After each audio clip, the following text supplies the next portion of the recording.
don't call me Jiggy when I'm home, they call me Snowman here. We ain't never home, but treat the city like the base, yeah. You know where to look if you're looking for the wave, yeah. Looking for the... Welcome to the EuroSteppin Podcast, where we bring the real deal with European basketball. Here for players how they live as international basketball players.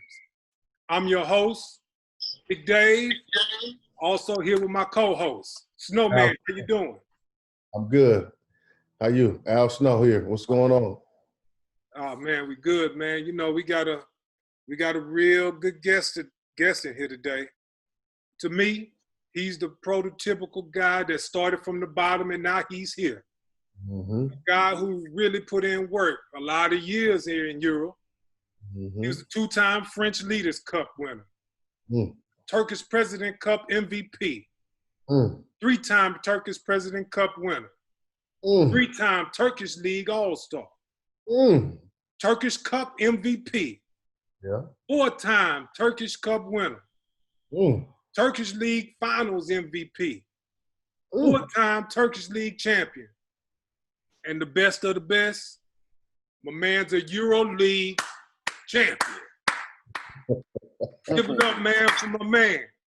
Young Bobby Dixon, man. Bobby, man, thanks for coming on, man. Man, appreciate it. Thanks for the opportunity, bro.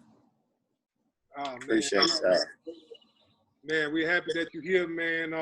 Like I told you a little earlier, man, we have this podcast, man, kind of to give flowers to the European players that's, you know, that really put in work and grinded in Europe.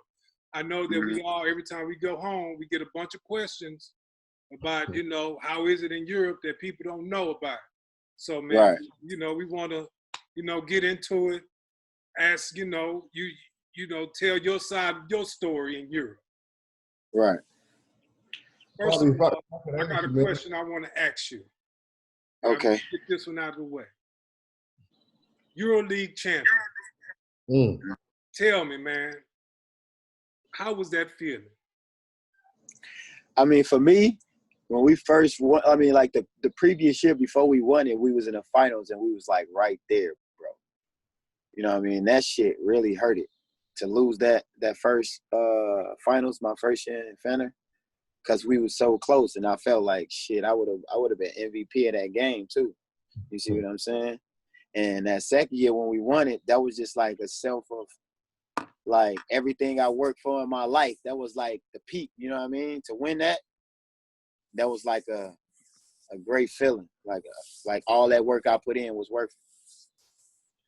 Hey, let's talk a little bit about that work. We started from the championship. Let's kind of back up because that journey had to be crazy, right? Oh man, I don't think, bro. My journey was crazy as hell. Let's talk about. Well, let's back up before even your pro career. Let's talk about you coming from the JUCO route. Let's get into that. Oh shit, yeah. So, bro, like I don't really know if people really know my story, but I didn't graduate from high school. I got a GED. You see what I'm saying? So that's why I got locked. Story. I got locked up my senior year in high school. I did 9 months. While motherfuckers was going to school, they say, I'm doing 9 months in jail. You see what I'm saying? Right. And I get out. I get my GED while I was in a boot camp. You see what I'm saying? So I get out of jail in February 01. I'm on house arrest for a month until March 01, and then they give me a job at UPS. You see what I'm saying? So I'm working at UPS when I get out of jail for like 6 months. I'm working an overnight shift, bro, from 4 in the morning to 10 in the morning. You see what I'm saying? The boot camp gave me the job, so I can't just quit. You feel me? So I'm traveling 3 hours one way to get to work, and then I got to travel 3 hours back home to get home. So that was like about 6 hours. Huh? That was kind of like a work release program? No, it wasn't a work release. It's just like one of the tendency of the boot camp, like UPS was giving inmates jobs when they got out as a way of trying to help them. You see what I'm saying? Yeah, so they just gave, and I was one of the good people that was in the boot camp, like one of the good inmates. So they was trying to help people. You know what I mean? Mm-hmm. They was trying to help people. Yeah, they was trying to help people, and I just took that job. You feel me? Mm-hmm. Hey, if you don't mind me asking, man, what you do to go in there? I mean, I was hustling, bro. I was selling drugs and shit. You see what I'm saying? Yeah. Yeah, I was hustling, selling drugs and shit. So the folks who don't know. Yeah, I was selling, yeah. You're from Chicago, is that right? Yeah, I'm from Chicago, bro. Born and raised. So what part? What part of Chicago exactly? I grew I was born in the Cabrini Greens. Cabrini, that's like the north, little bit west side. That's like the worst housing projects that was in Chicago. Like, they don't even exist no more. They tore them down. Mm-hmm. You see what I'm saying? So yeah, I grew up in that since I was 10. Then I moved to Humboldt Park. That's like the west side of Chicago. I moved there for like a year or two. Then I moved north. Yeah. Man, bro, I'm getting a lot of calls right now. My bad. It's blowing you up, man. We ain't tripping, though. Getting a lot of business stuff going on. So you move kind of from hood to hood, and then you kind of get to your senior year, and you end up spending time locked up, and then you get out, you get into, they give you a job. Now, how do you end up at JUCO? So you know, I was working out while I was working, though. You see what I'm saying? And I end up at the Boys and Girls Club. And the instructor there, you know, he saw me playing. You see what I'm saying? He was like, man, you got a lot of talent, man. You just raw. You just need some structure. What school you go to? I'm like, shit, I don't even go to school, bro. You know what I mean? He's like, man, we're going to try to get you into a JUCO program. You see what I'm saying? So this nigga had a big, thick-ass book of JUCO schools. He just started calling schools. You see what I'm saying? Calling random schools. I got this kid. Do y'all really want to see him work out? He's pretty good, blah, blah, blah. He called about 50 to 100 schools, bro. And then he called Kankakee Community College, which is like 45 minutes outside of Chicago. He called them. They invited me down for a workout. You know, I went down there and played with their players. I don't even think I did that well. Ended the workout, they bring me into the office and they offer me a partial scholarship. You see what I'm saying? They offered me a partial scholarship on a Saturday, and school started that Monday. So if I was going to take it, I had to say yeah. I said yeah. Go back home, pack up all my shit, and be back down there Sunday night to start school on Monday. So you did that. Yeah. You went on to do what at Kankakee? Am I saying it right? Kankakee Community College. Yeah. So I did that my first season. I didn't play the first 2-3 games. We was down 20, like the fourth game of the season, and coach put me in, and shit, I had 25 off the bench. I almost came back and won. And then ever since then, shit, I got inserted into that starting lineup, and I was balling. Right. So you killed that. You moved on to Troy. You spent 2 years at Troy, killed that. Yeah. Now you're looking at still being considered like a smaller guard going into Europe, right? Yeah. Let's talk about that. Right. So my senior year, I had pretty good numbers. I was like 18, 7, and 6. You know, coming out of Troy. But like you said, I'm coming from a small school. I ain't do too much winning. You see what I'm saying? Got a few NBA workouts, but still, you know, wasn't getting considered for them jobs in Europe, them decent jobs, you know what I'm saying? So I got an opportunity in the second division in France, and shit just started there.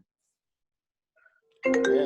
How were you looking at that opportunity when it first came? Was it something that you were kind of like, and I'm asking because so many people, especially rookies, they come out of school and they're looking at their first opportunity and they're like, nah, man, I deserve more money, or nah, man, I should be. How are you looking at an opportunity, and how you feel now looking back at it in retrospect, at how you made that decision, how you feel like that decision impacted your career? So I just wanted to hoop, bro. You see what I'm saying? So I think when I came out, I got offered like 50. It wasn't even about the money. I'm like, man, I'm finna go over here and destroy these motherfuckers. That was my mentality. Because I always been used to getting the short end of the stick. You see what I'm saying? That's my life. So I ain't tripping. I know once I get over there, I know what I'm going to do. You see what I'm saying? That was my mentality. You feel me? Then once you get over there and you do what you do, they can't deny you. You know what I mean? That's how I thought about it. I've seen a lot of times, man, guys, what I've seen in my experience with Europe, guys that come from similar situations to yours are the guys that seem to really thrive in Europe. Guys either come from the biggest university or a little undersized, or they have some of that chip on their shoulder. Right. Can you speak to some of that chip on your shoulder and how that's led you to some of the successes that you've had in this thing? I mean, basically, bro, it's like this. You wasn't given shit. You see what I'm saying? Mm-hmm. So everything you gain is a plus. You feel me? So most hoopers is entitled, bro. They've been given shit their whole life. Yeah. Because they tall, they big, they talented. Everybody giving them everything they want to do. You should get everything they want. You feel me? So me, that shit never happened for me. Nobody ain't give me shit. I ain't get no open doors. I had to knock down every door I got. You see what I'm saying? So my mentality is keep my head down and keep working. You feel me? Even the higher I go up. You know what I mean? I know how I got here. And I know I ain't entitled to be here, but I'm going to do everything I got to do to stay here. You feel me? So that was always my mentality behind it. Yeah, I love that, man. Yeah, man. That's what people don't understand, man. I remember my first couple of years, my first job, I was only getting $3,000 a month coming to Europe. Right. Right. So yeah. When I hear guys who haven't been to Europe saying, man, I can't wait to come to Europe, man. I'm going to get like 10 racks a month, 12 racks a month. I'm like, man, you keep thinking like that, but it ain't as easy as you think it is. Exactly. The thing where they be fucking up at is, bro, like, you unproven over here, bro. They don't give a fuck about what you did in college. Nothing. Right. None of that shit matter. They don't know who you is. Until you do that shit over there, then you get a little leverage. But until then, hell no. Only how you may get some clout if you coming from that NBA circuit. That's it. But if not, nah, that shit ain't happening. You're going to have to grind. Like right now, it's better. It's better from when we started. Because everybody who came over when we started really started from the bottom. Right. The last place team, like no one was, when I first came over, there was no rookies playing on EuroCup teams or EuroLeague teams or whatever. Everybody was on the lower level team, second division or lower level first division team. Exactly. But now they're making it a little sweeter for the players where, you know, they're giving them chances at least a EuroCup or Champions League or middle. Even them EuroCup teams, bro, they don't just take rookies. No. You gotta be like somebody with clout, like, you know what I mean? Coming from that almost was in the league type of way. Right. You feel me? Right. That's only how they'll take you. Right. Besides that, hell no. So we know you've been in a lot of countries, man. I know you spent most of your time in Turkey. You also played time in France and in Italy. Yeah. Your first time coming to Europe, were you nervous? Were you scared? You didn't. I know you didn't know what to expect. But what? Tell me about your first experience. Tell me about what you. Bro, I ain't even gonna lie, bro. My first time coming over there, that shit was a super culture shock. I was nervous and anxious. You see what I'm saying? Like, damn, I don't know what to expect. You know what I mean? Them first 2 weeks was the hardest 2 weeks.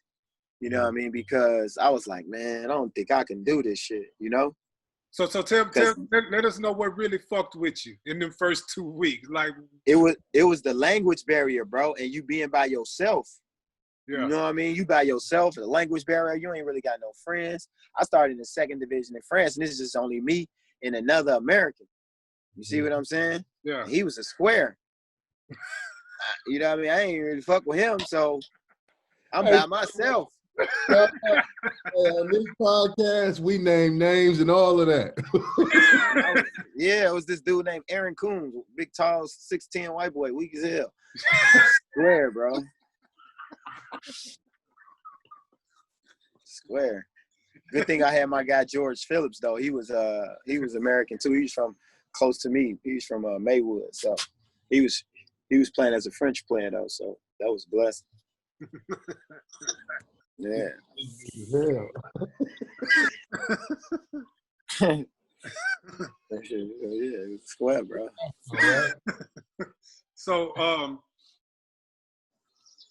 obviously, I know probably most likely your favorite country that you've been to so far is Turkey, since you've been in Turkey the longest, right? Yeah. So what people don't know is, well, the ones who play do is, like myself, you have Turkish citizenship. Right. So I want you tell us about that process, because I think your process was a little different than mine because they wanted you to play on the national team. Yeah. So in 2015, you know, I was playing in Karşıyaka. You see what I'm saying? 3 successful seasons in Karşıyaka. My coach, me and him had a relationship, and he was the assistant coach for the national team, the men's national team. And they needed a point guard. And I had just fucking destroyed the league.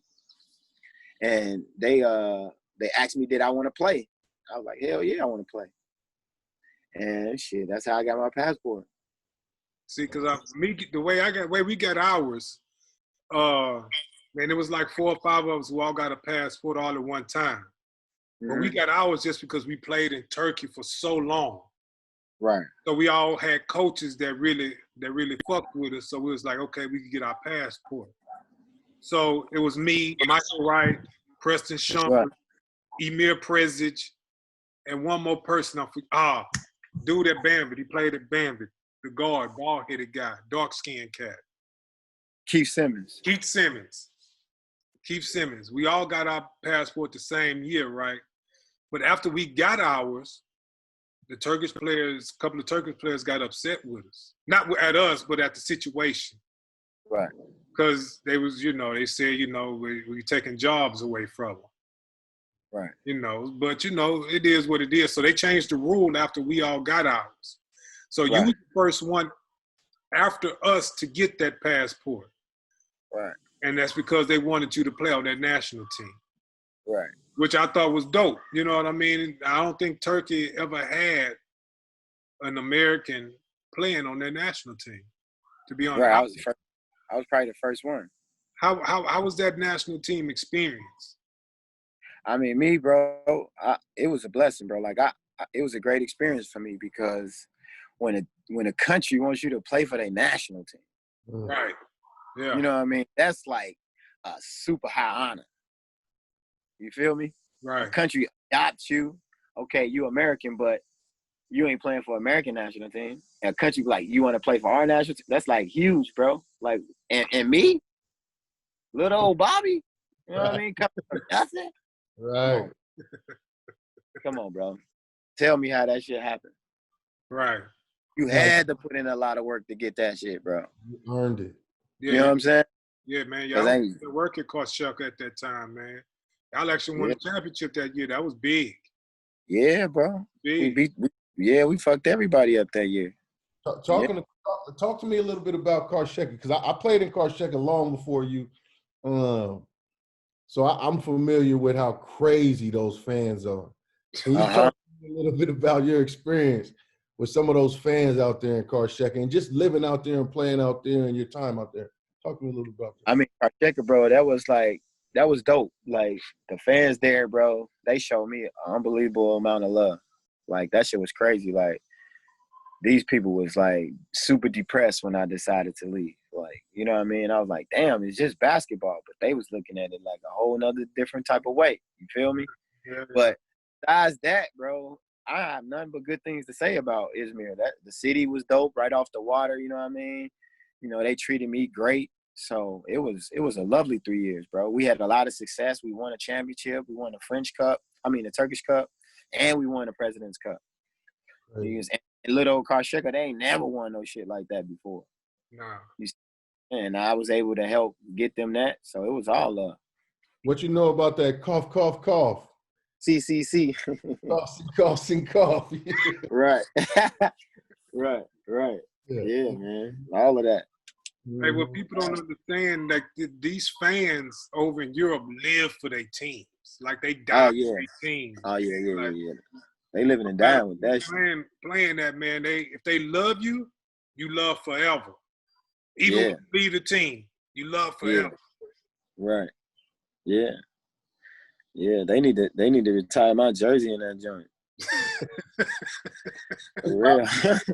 They probably will. You earned it. For real, bro. They ain't never got no championship before, bro. And I gave them one, got the MVP shit. They should do that. Nah, they gonna.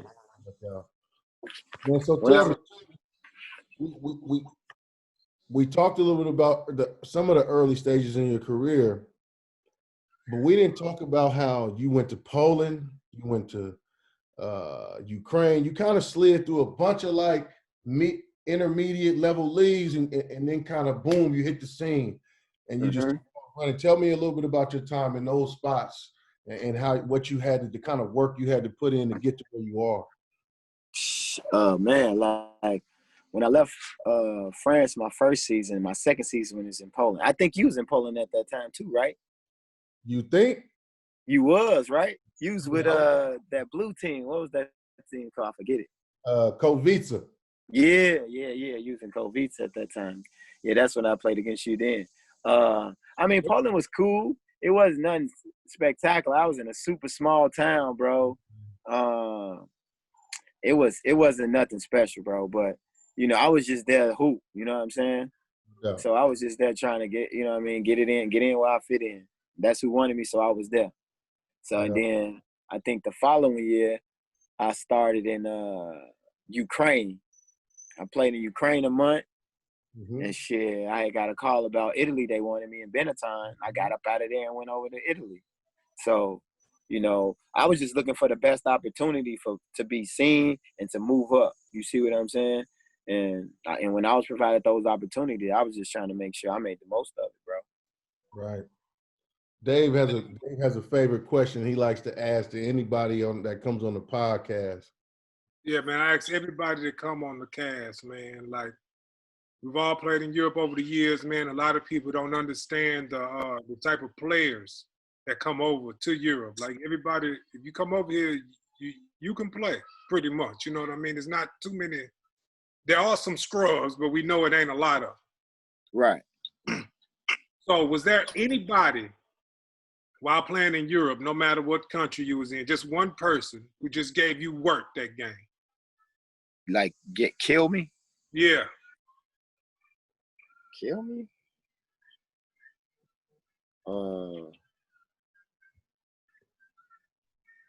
Kill me. No, I wouldn't say a motherfucker that just killed me. No. But a motherfucker who I went at it with, who's that? But not kill me. Ain't nobody just destroy me. Hell no, that wasn't going down. I don't give a fuck who you were. Nah, bro. Ain't no motherfucker just kill me. I went at it with a lot of people, but ain't nobody. Who's the first name that pop in your head that you went at it with? That it was a battle. First person was probably this dude. What's the fuck his name? He played in Poland that year. Alvin. What was his name? Shit. He played for Gerald Henderson. What was his name? Henderson. Why doesn't he got a magazine up? Yeah, he was kind of a big guard. He was probably about like 6'2". He was a big guard, and he could play a little bit. And he was talking shit, and he was scoring. But then then I got into my bag, and I started giving his ass a whole lot of buckets that year. That was the first dude my second year that I can remember. I remember I played against him too. Yeah, he was tough. Going at him.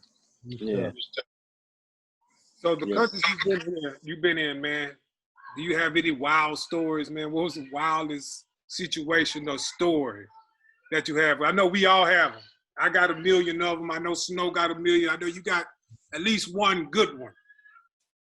As far as like, what you mean? Like, far as basketball or? On the court, off the court. So, oh shit. So look. Yeah. Yeah. This is some crazy shit. You sure you want to hear this? Yeah. That's what we here for. That's why we here. So my second year when I was in Poland, bro, I had this dude on my team named Eric Hicks. Big fella. Yeah. Yeah. This motherfucker was a Looney Tune, bro. So we had got a new player named Mario Bogans. And I guess them two know each other. You see what I'm saying? Them two knew each other from back home, I guess, somewhere in North Carolina, I guess. And after the game, we had won, and they wanted to go out. But me, being who I was, I ain't really fuck with Eric because I can't fake when I don't really like him. You see what I'm saying? I don't know how to do that. So they asked me to go. I'm like, no, I ain't going, man. I don't, you know what I mean? I ain't fucking with Buddy because dude was kind of a little off. You see what I'm saying?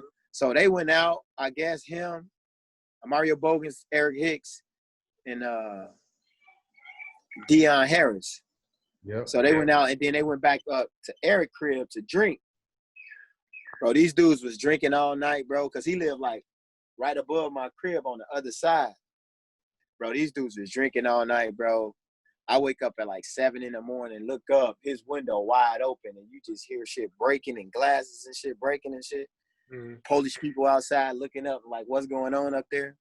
So I go around the corner, and I go up to his crib, his door, like, cracked. I go in there.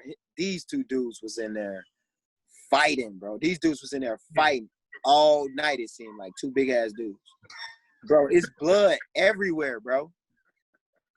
Bro, it's blood everywhere. This dude, Eric, his shirt off. Mario shirt off. His pants kind of down. He got on shorts. So I don't know what the fuck was going on up in there. Probably some homo type shit. But I come up in there, bro. I knocked the dude up off of him. Eric Hicks, this dude, he choking him out, bro. I mean, it's blood everywhere, bro. He had a big ass cut in his hand. This dude, Mario Bogus, with a butcher knife. He grabbed the knife. I guess he was trying to stab him or some shit. He grabbed the knife, bro. I knock him up off of him. He get up. I take dude down to my crib. This dude, Eric, eyes is like, dude, this was the craziest shit I ever seen in my life. I'm like, bro, what the fuck happened? Why was y'all fighting for, bro? He was like, man, he was like, the dude went crazy, bro. I don't know what happened, bro. I'm like, dude, what the fuck was y'all fighting for? What the fuck happened? You know what I'm saying? But long story short, bro, I think them niggas was on some homo shit.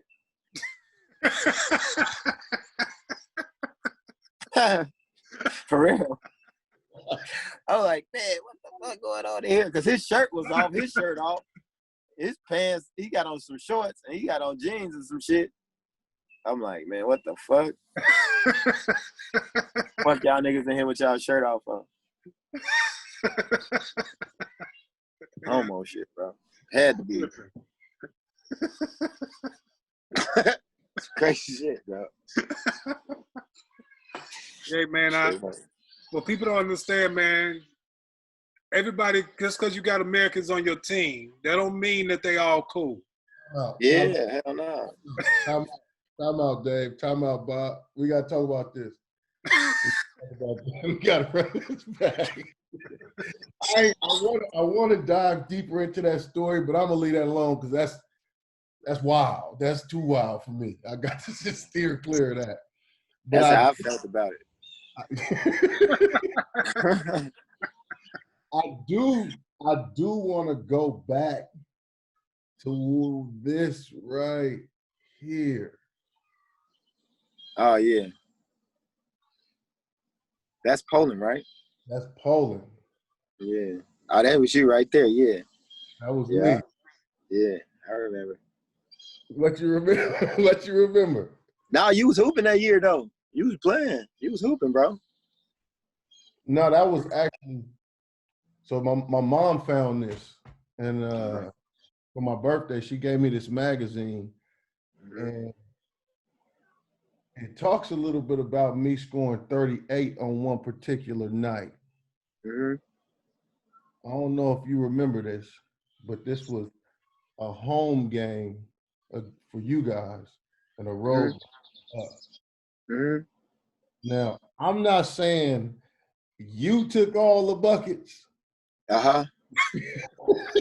I don't remember you giving me no motherfucking 38, nigga. Hey, yo.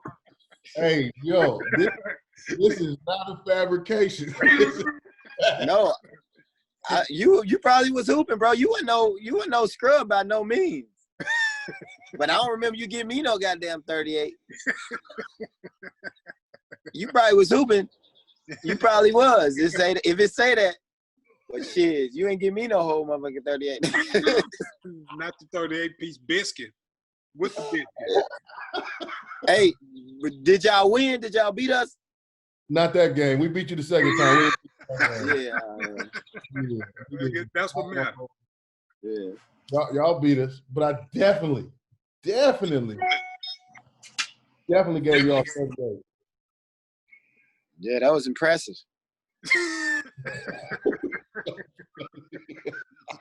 Took that L though, nigga.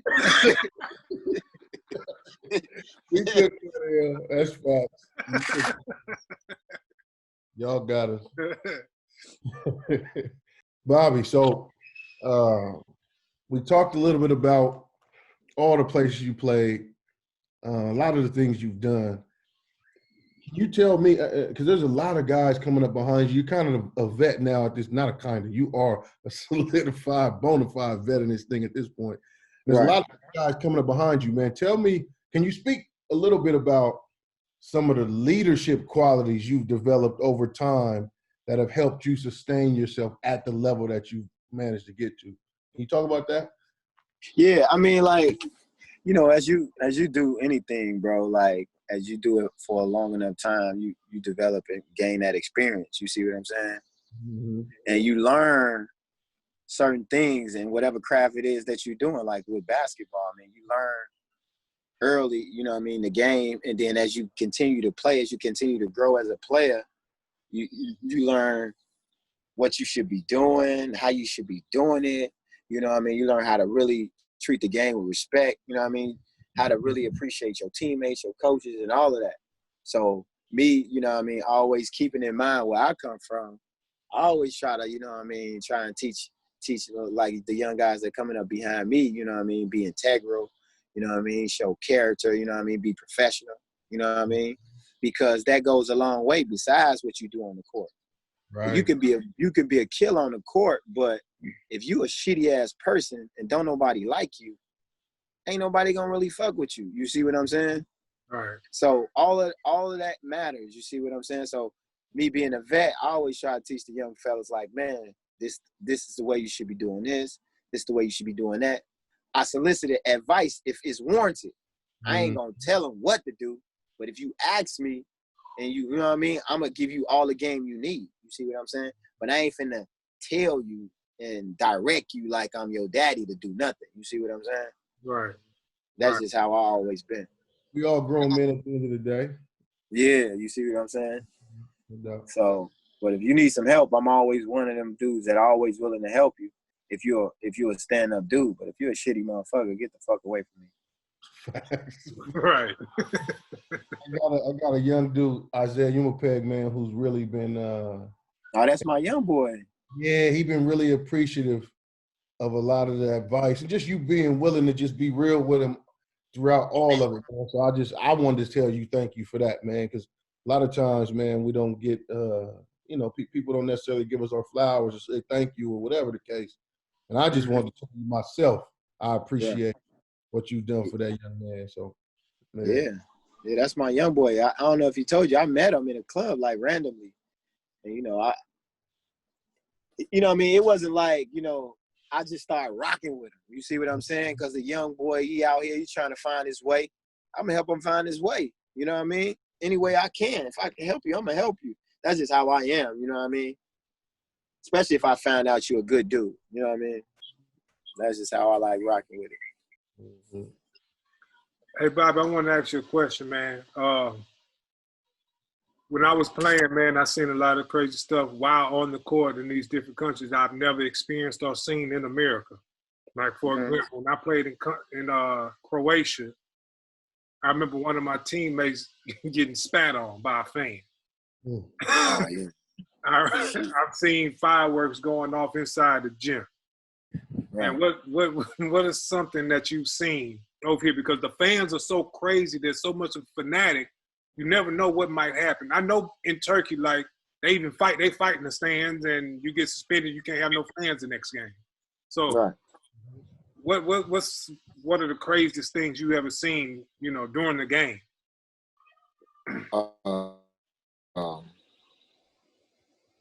The same shit you saying. Like mostly, they letting off them M80s in the gym, them loud ass explosions. Yeah.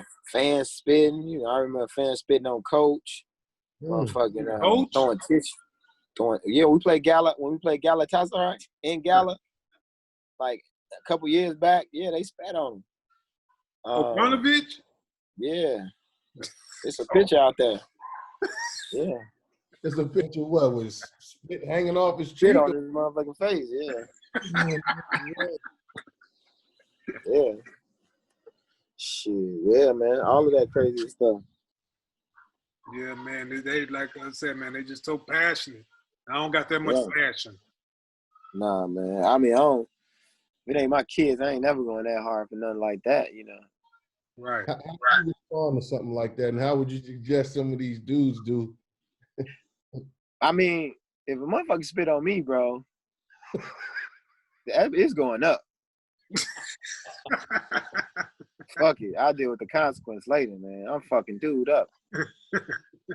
You spit on me, nigga. That's the ultimate sign of disrespect, bro. Yeah, it is. Don't slap me or spit on me, my nigga. Yeah. Punch me, bro. Don't slap me. You respect me enough to punch me. Yeah, nigga. You slap me, nigga. Fucking your ass up, bro. Hey, here's one other thing. I was watching a video that circulated. It kind of went viral. You guys were in a huddle, and coach was just cussing y'all out like crazy, right? Mm-hmm. And there was a whole conversation around what people thought, if this was okay, if it wasn't, if it like, what was your perspective? Because what I saw was the whole team sitting there just listening, not really reacting to how coach was a little maybe over the top in some people's eyes. What's your perspective on that, and why are you someone who's able to just sit there and deal with it? I mean, like, I know him. Mm-hmm. He's not no horrible person. You see what I'm saying? Like, he's a good dude, but he's passionate about basketball. And when he's cursing and shit, he rarely curse, but when he's screaming, it be for a reason. You know what I mean? Like, most of the times he be right. So me being a stand-up dude, when somebody right, even if I'm on bullshit, I can't fight the truth, bro. Mm-hmm. You see what I'm saying? So I always took it as, damn, he right. If you fucking up and he got to get on your ass, he right. You got to look in the mirror. So that's how I take shit. I don't take it personal. He never get personal. It'd be about basketball. You see what I'm saying? So if it's always about basketball, cool. But if it get personal, you start talking personally about somebody, then it's a motherfucking problem. You see what I'm saying? Right. Yeah. But it's basketball, bro. You got to respect it. Because his job is the same as our job. He don't perform nothing. Same shit happened to him, happened to us. You feel me? Right. So, and that's what it takes when you want to win, though. When it's a level of excellence, bro. Mm-hmm. I'm gonna be on your ass. No, but speak on that, like, because you've been an example of excellence in your profession. So speak on that, like being pushed and pushing people to perform at a high standard, night in and night out. Speak on what that takes. Speak on what goes into that. Bro, it's a lot that come into that. Like, when you got a level of excellency is required of you, it's like shit got to be done the right way. You see what I'm saying? You got to practice the right way. You got to eat the right way. You got to watch the video this long. You got to motherfucking practice on your own this way. You know what I mean? You got to know all the plays. We got 120 plays. You see what I'm saying? So all of this shit got to click in order for that level of excellence to be where it should be. You see what I'm saying? So when that happens, that's how you win championships. That's how you get bump in salary. That's how other players go over here and be leaders of teams. You see what I'm saying? That's how organizations and teams become prestigious. You see what I'm saying? So all of that shit comes into play when people trying to be, you know what I mean, excellent, bro. Hey, Bobby, keep it a buck. You said y'all had 120 plays. Hell yeah, so many plays, bro. It's so many options to each play. How many of your teammates wasn't smart enough to You know, Of course, you had some. Of course, you had a lot of dumb motherfuckers.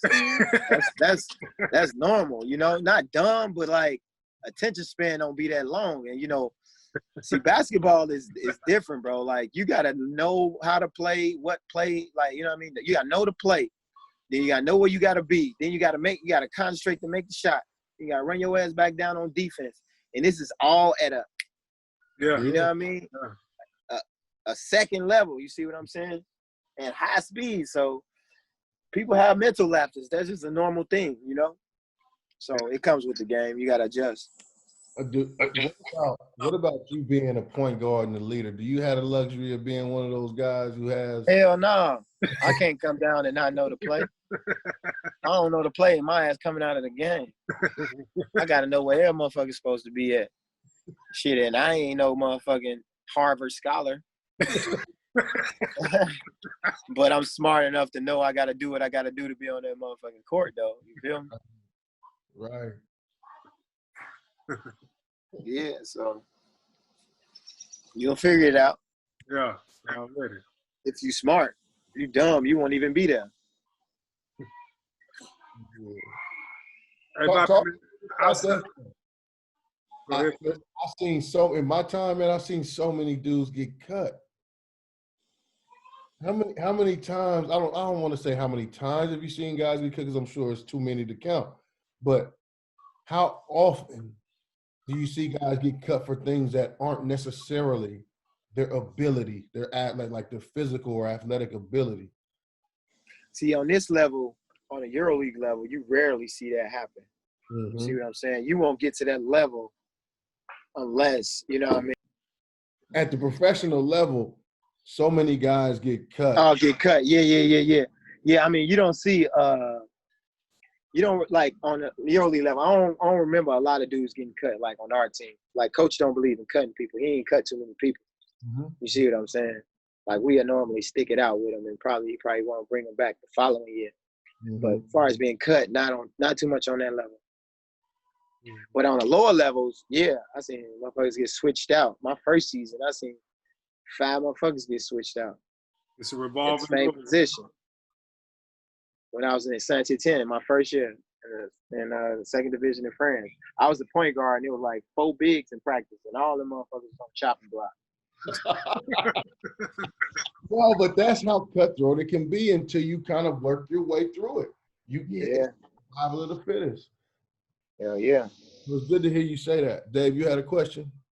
Nah, man, you know, I know we pretty much, you know, asked him everything about basketball, man. Is there anything you doing outside of basketball, any other business ventures you got going? Oh, yeah, man. I got a lot of too much shit going on. That's why my phone blowing up. But right now I got 35 rental properties that I got. I just started this pressure washing business that it's like a mobile car wash that I just started. Yeah. I got this community, this League Week community thing that's going on with Black people in the U.S. when this pandemic happened, where they pulling their resources together, finding a way to Black dollar circulate throughout our community and shit, Mm-hmm. instead of letting it go outside our community. So we got some dope shit going on with that, like with small investments, stuff like that. So I got too much shit going on, actually. Let me slow down. That was people calling me, pulling me every which way. Yeah. You know what I'm saying? So, yeah. But I'm mainly in the real estate, though. So, you know, I'm building that up. Like, so when I'm done hooping, I ain't got to do shit. Like, right now, I ain't really got to hoop if I don't want to, but I still love the game. Right. How many more years you think you got? This my last year on the contract, man. I probably want to quit after that, but you never know, man. I ain't trying to hoop for too much longer. Like, I want to be home with my girls and shit. Right. Mm-hmm. This is the question I want to ask. You have the luxury of knowing, you know, you've been under contract with the same team for a number of years, mm-hmm. which is very easy on the mind. Because what a lot of people don't understand, everyone's been in a situation where you sitting through the summer where you don't know where your next job going to come from. Right. You mind speaking on that a little bit? Oh, man, that shit is That brings anxiety, bro. Yeah. Especially when you don't know what to expect, where you're going. You know, that keeps the mind up at night. You feel me?